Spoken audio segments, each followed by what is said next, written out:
Hello, good afternoon, everybody. Thank you for joining our webinar for today. My name is Ivory, and I will be your moderator for today's presentation. At the end of the presentation, we will take some questions. You'll want to enter them in the question box and make sure that they are detailed and specific, just in case it's a question from something that we need to go over at the start of the presentation. And that will also make sure that we know exactly what you're talking about.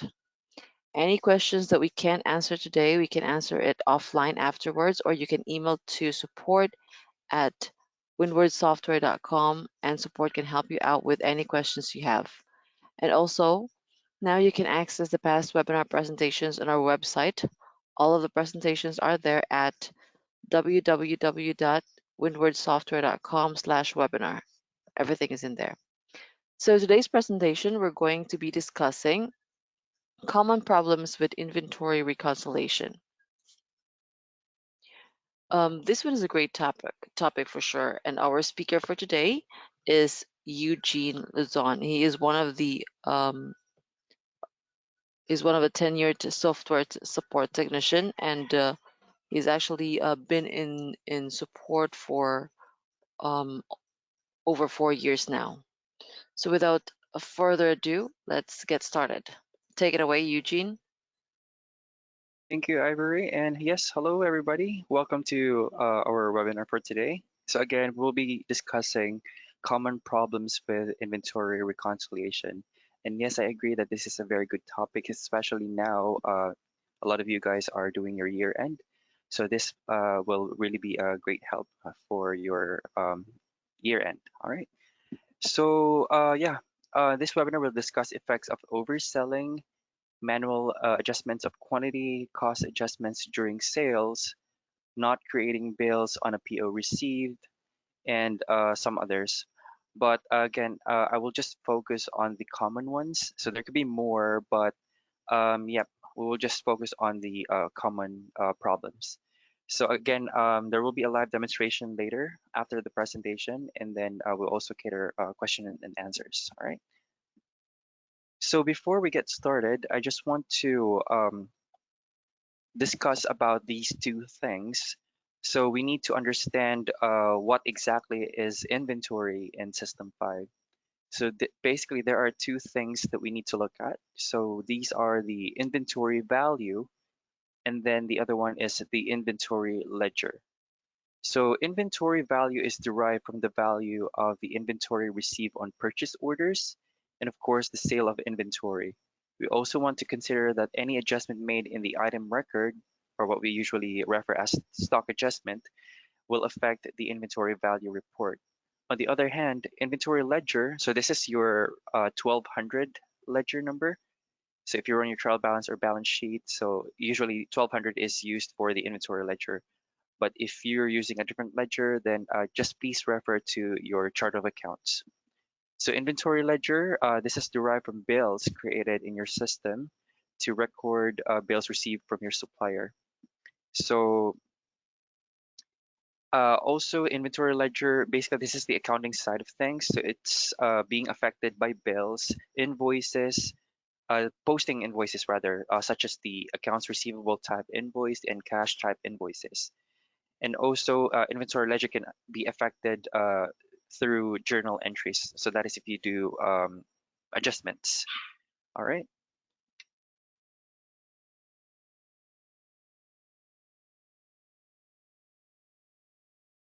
So what are the common inventory reconciliation problems? So first is overselling. Second is manual stock adjustments. Third is cost adjustments during sales, and not creating bills on POs received. So what is overselling? So overselling is when you force to sell an item when you don't have anything in stock. So this could be because the person who's assigned for the inventory or the purchasing did not enter them into the system, and you think you have them because you physically see them in the store, and you sell them, and then only to find out that during the sale you're being prompted with a message saying that you don't have anything in stock and do you want to oversell this. So overselling decreases the inventory ledger. So not the inventory value, but the inventory ledger. I'm referring to the 1200 ledger number. So this is the accounting side. So this overselling doesn't affect inventory value. So once you do that, it causes a mismatch between the inventory ledger and inventory value. So it's really recommended to avoid overselling. So if you see a prompt about the unavailability of the stock and you're forced to oversell it, just verify with the inventory team to make sure that they're entering all the items that they have received, so that you don't have to do overselling. So yeah, make sure that all stocks on hand are entered into the system before selling. So next one is manual stock adjustments. So manual adding of stocks will increase the inventory value. So this time it's not the 1200, but the inventory value. So the inventory value is what the system thinks you have. So manual removing of stocks will decrease the inventory value, and adding or removing doesn't affect the inventory ledger.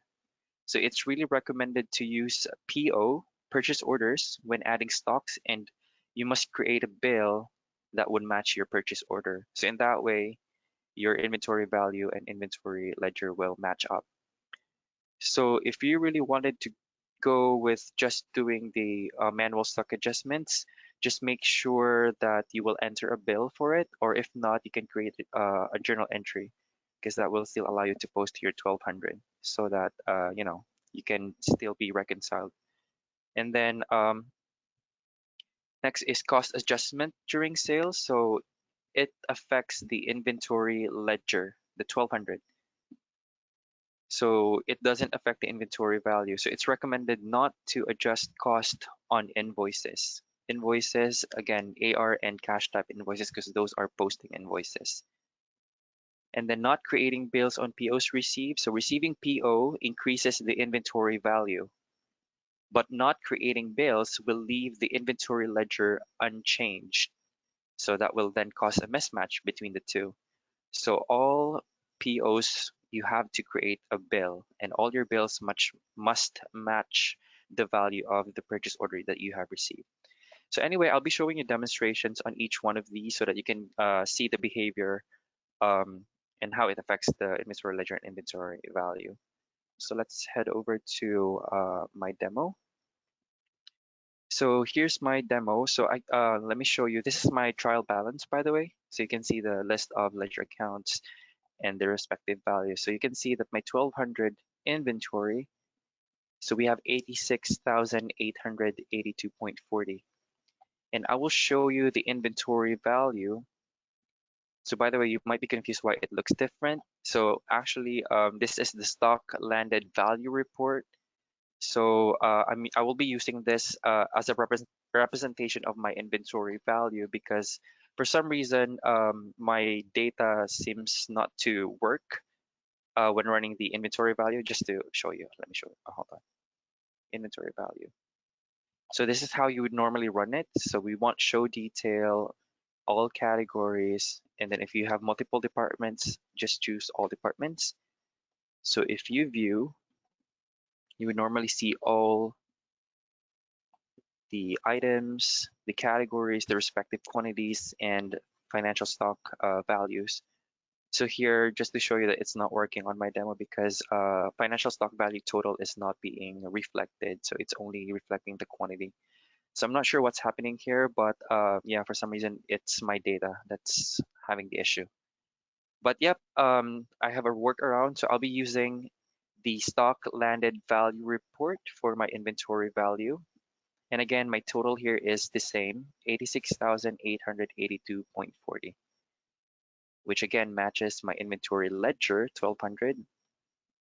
So first is overselling.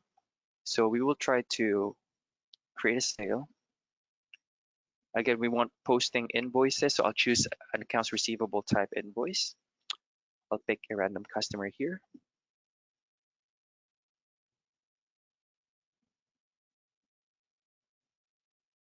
I'm going to pick an item.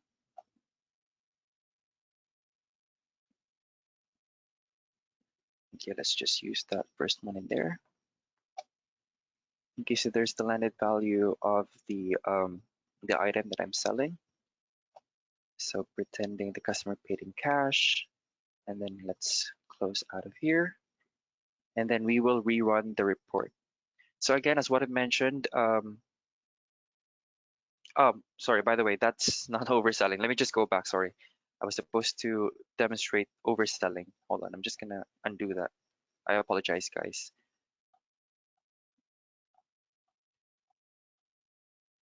So yeah, I'm meaning to demonstrate the overselling. Let me just remove the payment.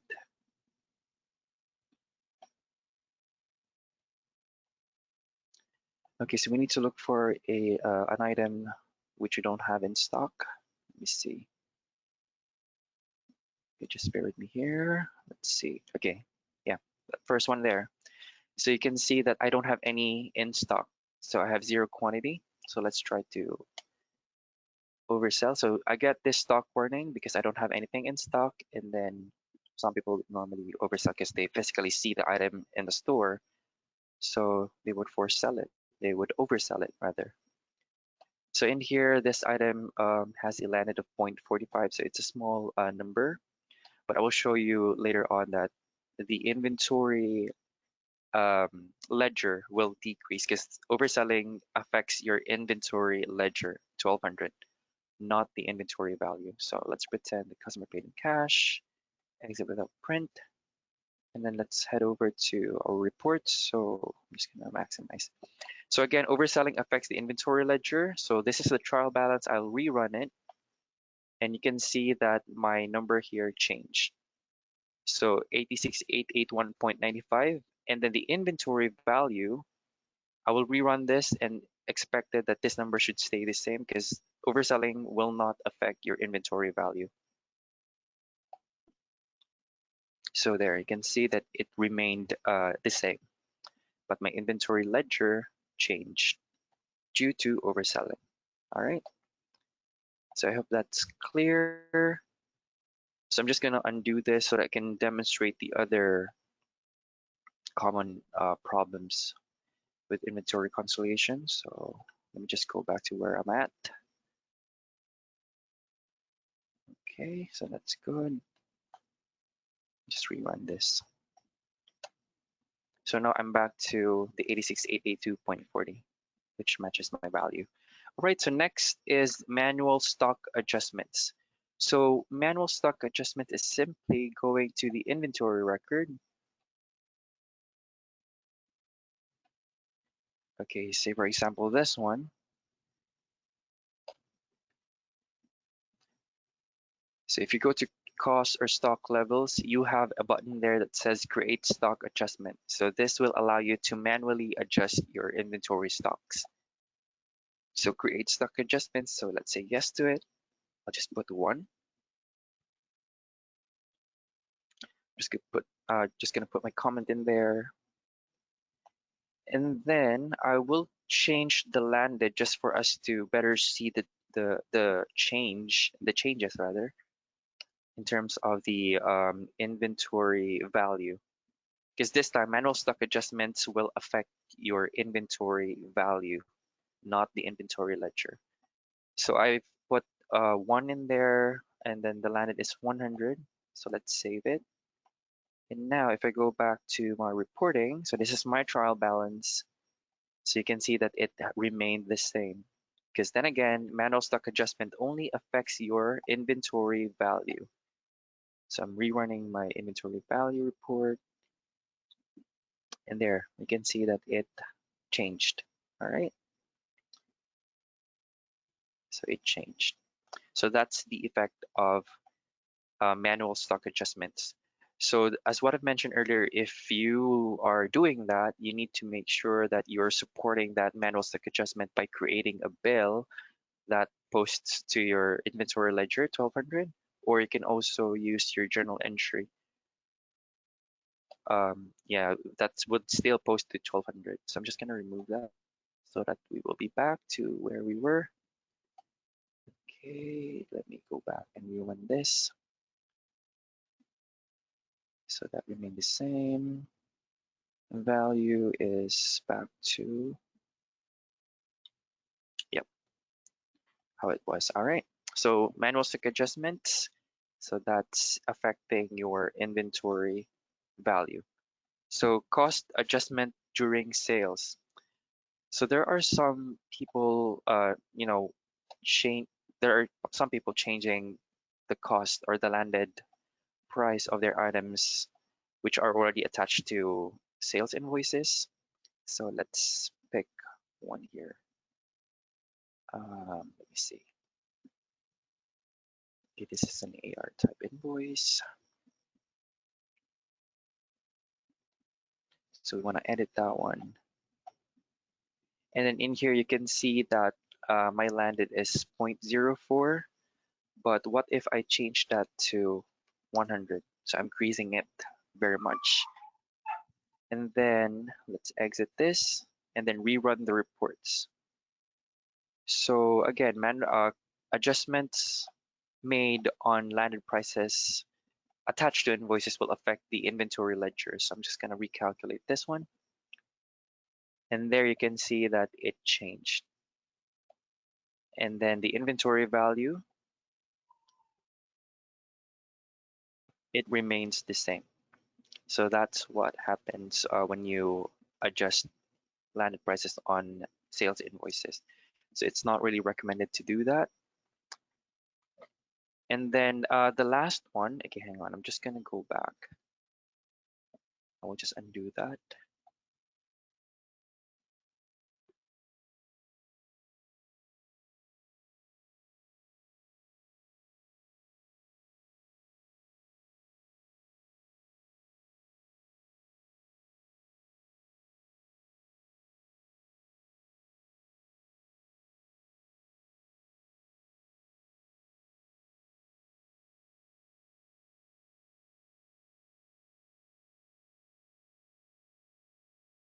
All right, so you can see that I'm back to where I was. Same numbers for my inventory value and inventory ledger.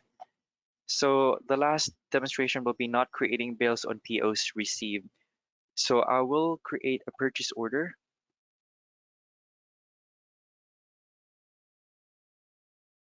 So we'll just do a new receiving report so that we can just receive the item right away. I'm just gonna pick any random supplier.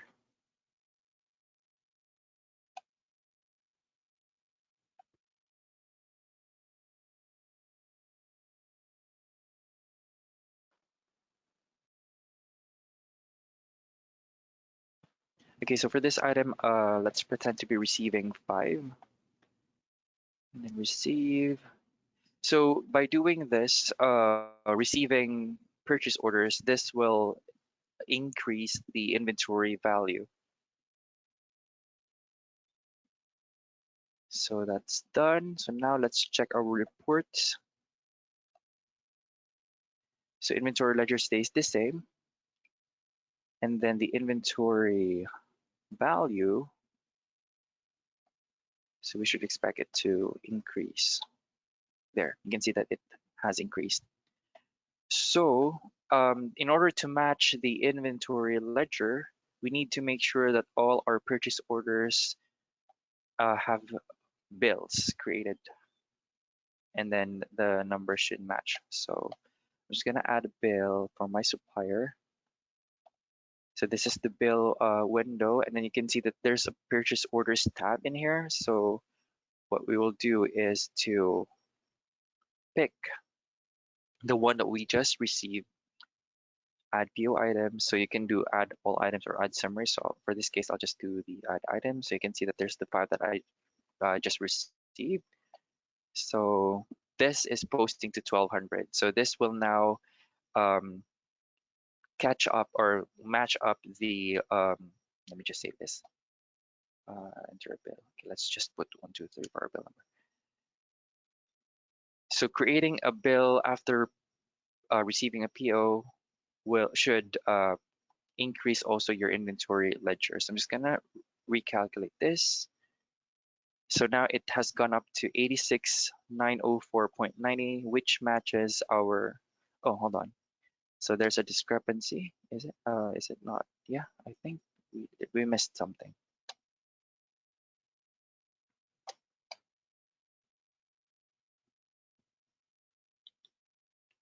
So we're off by 5. So that's when you will, yeah, investigate what really happened. So let's try to see. I'm just gonna go back to my purchase order. There's actually 2750. Oh, okay, I see, because I have extra. So that's also one thing that you need to take note. So you need to consider all the prices, not just the cost, but all the other extra charges. So yeah, my purchase order is 2750, but my bill is less. So I'll have to go back to my bill. I'll go recent. So see, I only posted 2250. So I'm just gonna delete this, go back, and here you can see that there are extra boxes. So I will have to include extra because my PO's got an extra um, price added to my cost. So let's do summary. And then you can see that there's the inventory and then the extra, and then the total is 2750. So by this time, our inventory ledger should match the inventory value. So inventory ledger, inventory value.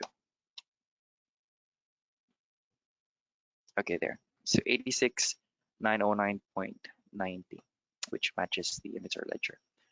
All right, so yep, I hope my demonstrations are clear, but if you're confused or if you missed something, you can just review this presentation because yeah, it will be available for consumption later on. And then if you still have further questions, yes, we can definitely try to answer that one during our question and answer, which will be right now. So Ivory, let's take some questions. Okay, excellent presentation, Eugene. And yes, we do have a question from April Tanner, and she was asking, is there a report that shows PO received that have not had a bill posted against it? Yes, very good question, April. Thank you for asking that question. Yes, there is. There's a report that we call bills and PO reconciliation. Let me just try to search for it. Bills and PO. There. So it's located under accounts payable, AP reports, and then you should see bills and PO reconciliation. So this report will help you figure out which purchase orders have bills and which purchase orders don't have bills. And this will also help you identify which purchase orders have bills, but the values are not matching, so that you can fix them. So yeah, there is a report. So it's called the bills and PO reconciliation. So all you need to do is just to set your settings depending on what you need, and then your date range, and yeah, just run the report, and you should see it. Yeah, and then that will help you reconcile. So yeah, I hope that answers the question. And then yeah, do we have another question? Next question, please. Yeah, we do have another question, and it's coming from Jennifer McIntosh, and she was asking, what is the best practice instead of overselling? Instead of overselling, best practice is to really make sure that all items received have. So it's really a matter of avoiding, refraining from using it. So in order for you not to do it, just make sure that all items received have been received. Yeah, all items that you have in stock, physically in stock in the store, you must receive them via purchase order. And then again, if once you have received the purchase order, you need to create a bill so that it would match the inventory ledger as well. So yeah, but if doing that will be a challenge because we live in a world wherein nothing's perfect. So if you oversell, just make sure to fill that in. You need to replace what you have uh, forced to sell because that will result to a negative quantity in your inventory. So it's really a matter of making sure that you're not pushing the system to sell without replacing or without an actual item being entered into the system. So yeah, that's it. So yeah, next question, please. Yes, next question is coming from Mike Hudson, and he said, how do cycle counts affect ledger and inventory value? Cycle counts. I'm not sure about that. Can you please tell me more about it? What do you mean by cycle counts?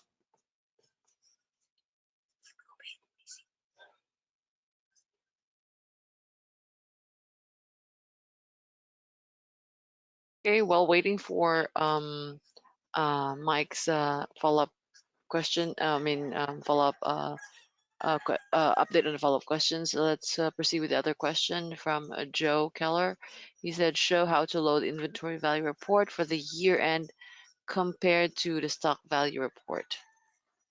I'm sorry, come again, please. Show how to load the inventory value report for the year end compared to the stock value report. Oh, okay. So, yep. I think I demonstrated that one earlier, but again, my data demo is it seems to be problematic. But how you would run the inventory value report is going to inventory reports, inventory value, and then you can choose the show details so that you can see the individual items per category. And then, yeah, leave everything as is. If you're departmentalized, you can choose by department, but you can also do all departments. And then just make sure that you don't have any lookup words, just in case you were using lookup words previously. So just make sure that you don't have anything in there, because that will affect the reporting. So yeah, all categories and then view. So again, my data is problematic, so it will not show the financial stock value. But on your end, yeah, you can try this, and then you should see a value or an amount under the grand total at the bottom for the financial stock value. So that is what you will be comparing with your inventory ledger. So yeah, I hope that answers the question. Thanks, Eugene. And another question from Darlene Hakoda, and she said, if I oversell, then the quantity will be negative. Yeah, If I that's right. oversell, then the quantity will be -1. Then do we do a manual adjustment to make it back to zero?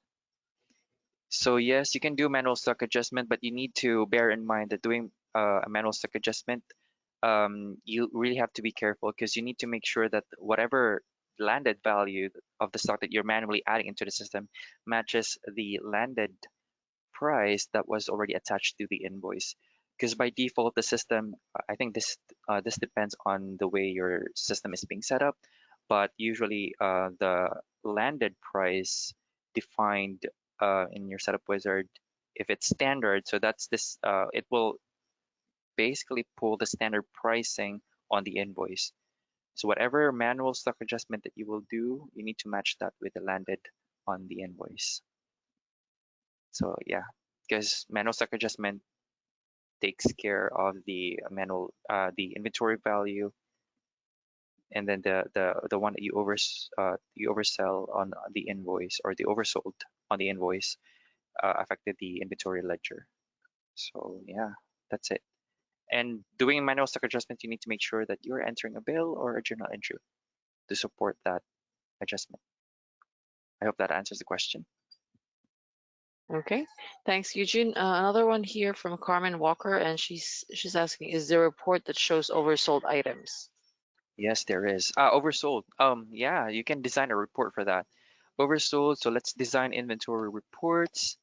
So you can do your settings, so you can do departments, all departments, it's up to you. So you can do category, supplier, you can do all those filters, but for this case, just for demonstration purposes, so I'm putting my category part number, and then yeah, there is an option here for oversold. Just need to find it. There, oversold. Just pick that one up and then view the report, and you will see the list. So you can sort. So there you can see that my first item in there, I have 9 oversold quantities and so on. So yeah, I hope that answers your question. Next one, please. Thanks, huge. And it said, another question or another message from Raider Rollins. He said, you made a bill to go with the adjusted item found. What becomes of the bill in the AP process? Sorry, I didn't quite understand that one. Yeah, it must be asking you made a bill to go with the adjusted item found. What becomes the bill of the AV process? I'm not sure if he was asking about what ledger to use in the bill for the AP or what happens to the bill. Ah, okay, I see. Because when you create bills, okay, let me see. I'm just gonna try to pull up a bill. Because Raider mentioned about accounts payable. Because supposedly when you're receiving an item or when you're adding an item to your to the system, so it's basically understandable that you have to pay somebody because of that new stock, right? And it's your vendor or your supplier. So yeah, there's an accounts payable ledger posting in there. But if you don't want the accounts payable to be affected, like you just want the inventory ledger number to be affected, so that's when you will use the adjusting journal entry because you have the ability to pick your ledger number. So you can, of course, since we're dealing with inventory, you will use 1200 and then offset it with um, I don't know. You get to decide whether you can use. Usually, it's the expense account, but yeah, so if you don't want AP to be affected, go with journal entries for the adjustment. I mean for the yeah, to support the adjustment. So yeah, that's it. I Next hope that question. answers the questions, Raider. And a question here from Leslie Cornell, and she was asking, how can I add inventory when I am a grower and I grow from my own cuttings? Okay, so that's a very specific that's a special case. I think it's best if you will talk to your implementation specialist because usually that should be discussed during the implementation. Implementation meaning when you start using the software, so everything must be laid out for you, including the processes that you will do, because each businesses have their unique processes, unique needs. So yeah, I think it's best if you refer to your implementation specialist. But if you can get hold of your implementation specialist, I can go to your account manager, and yeah, your account manager should help you out on that one because that's a very special case. So yep, next one, or do we have some more? Thanks. Yeah, we have some more. It's also coming from Leslie, and she said my inventory is years messed up. I may need a ledger Mm, reset to fix it. I yeah. guess yes. That actually I would recommend if that is the case because if it's messed up, it's either you're going to just do a physical inventory count or it's also messing up your ledger. Then a ledger restart may be a best way to fix it. Hmm. Uh, Also, let me share. I don't know if this will be helpful if you don't want to proceed with ledger restart. Because what I did in my demo, before I actually presented my demonstration, I actually created an adjusting journal entry just for the sake of matching. So it's kind of my way to start fresh. Let me show you. I created an adjusting entry. I don't know, Ivor, is that a good recommendation to give out, just in case the customer will not, go with the ledger research? Because I think ledger research is a paid service. So here, this is my y- adjusting entry before my presentation, just for the sake of matching my inventory value and inventory ledger for me to start fresh. So yeah, Ivor, what do you think? yeah, usually when you do a ledger restart, that's also what they do. It's going to be a big Ah, journal entry, but obviously you will have someone who's going to help you. I mean, help you do that one for you. okay, gotcha. Okay, yeah, that's it. Yeah, another question from Tanya Kaiser. If a PO has been received but does not match invoice, can you edit price and PO so it matches invoice so it can be billed? All right, editing transactions such as purchase orders and bills. For the bills, I don't know if you saw my demonstration earlier. I kind of messed up with my bill creation because it did not match what I have received on my PO. So what I simply did was I went back to my purchase order, checked where's my purchase order. Yeah, I went back to my purchase order. Yeah, this is my purchase order. So it's 2750. So and then I checked my bill and then I realized that it did not match because my bill was just only posting 25, I think 22 something. So 2250. So yeah, I was off by five. So what I did, I went back to the bill and yeah, adjusted the amount. but yeah, adjusted the bill. So that's fine. Just adjusting bills are fine to match with POs. But if you're adjusting a PO, that's going to be a different story because you received the purchase order already. So it's not really recommended to edit a completed ones. And why? Because some of those items that you have received on that purchase order may have been sold already. So they already left your inventory. They were carrying the initial set landed price. So yeah, it's really going to mess up your numbers. So be careful in editing completed purchase orders, but as much as possible, do not edit completed purchase orders.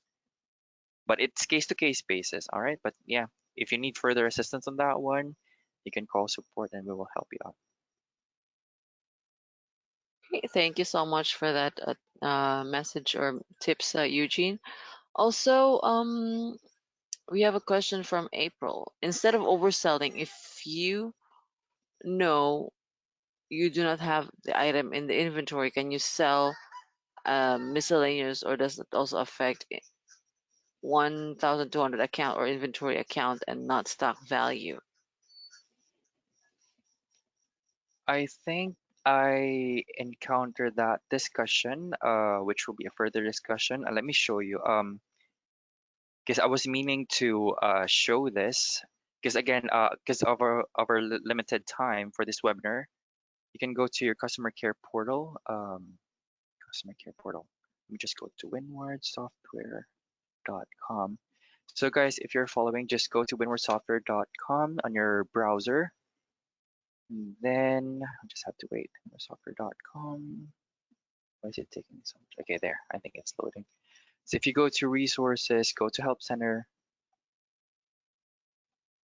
visit your customer care portal. So it will open a new tab.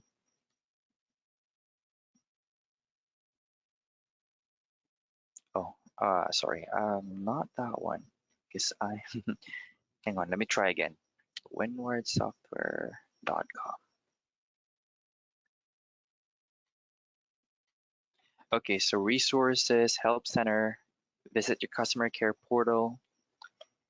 And then in here, you can use any keywords for any selected topics you want. So inventory, reconciliation. So there's a simplified version, which is basically what I have discussed earlier. But if you want an in-depth discussion, just like your question, April, so you can go to inventory reconciliation related articles, by the way, on the side. Inventory reconciliation, all you need to know. So everything is in here, including the processes, the POs to bills, POs to invoice, what not to change, or these are some tips to bear in mind. So process suggestions. So everything is here, changing cost and invoice line, PO, overselling. I think your question, April, was mentioned here. Substitute the real thing. I think that's it. Or substitute a miscellaneous item. I think that's the answer for your question, April. So yeah, there's also substitute a GL code. So everything is here. So just please, yeah, take time to visit the customer care portal and yeah, make use of the resources available there because we have the inventory reconciliation topic or article. So yep, I think we still have time to answer more questions, Ivory? Yeah, unfortunately, we're running out of time. Um, well, although we do have some of your questions on the record, we may need to contact you guys with regards to this one, or if you need urgent assistance, you can call us support right away. And for questions that exactly not related to the topic, I would recommend that you call support so you get assistance with regards to that one. And if you think that this particular questions that you're asking is somehow we don't get a enough answer for all of them, and you have follow-up questions to that one, I would suggest that you call support so you can arrange a time with someone or with Eugene if he's available to discuss this one further. Fortunately, we're just we have a limited time for us to answer your questions. And also, I know that this is a big topic, and there's going to be a lot of questions that you will or that you might want to ask with regards to this one. And I think a discussion with someone from support is the best way to deal with all those questions. Again, thank you so much, Eugene, for that wonderful presentation. Also, uh, I would recommend, or I would invite everyone as well for our next webinar topic, or our next webinar, which is going to be on January 12th, and I believe the topic is about SPIF, or sales promotion incentive funds. If you wanted to know about that one, I would recommend to register on that particular webinar. And again, apologize for the limited time, but yes, we cannot accommodate all of your questions like right now, especially that our time is short. And also, give us a call if you need further assistance or you need answers right away for your questions. Eugene, any other further discussions that you want to add before we end this presentation? Yeah, I'm just sharing a couple of slides here. So again, we have webinar archives. So if you want to review this webinar, so you can do so, just go to windwardsoftware.com/webinars. And you can also review the past webinars if you missed them. Yeah, just head over to that website. And then we also have, yeah, just as what you mentioned, Ivory, we have upcoming webinars. So these are the list of topics. So if you're interested, just make sure that you register. And then we have resources available online. So we have the Help Center, which I demonstrated earlier, and then Customer Care Portal and Windward Learning Academy. And then we have also training events, so upcoming 2023, and these are the topics. Yeah, just if you want to know more, just go to windwardsoftware.com/events. And then yeah, I think that should be all for me. Yeah, thank you guys for attending today's webinar, and I hope you learned something. And yeah, you guys take care. That's all for me. Thank you. Thank you so much, guys. You have a wonderful day, and also enjoy the rest of the week and happy holidays. Happy New Year, guys.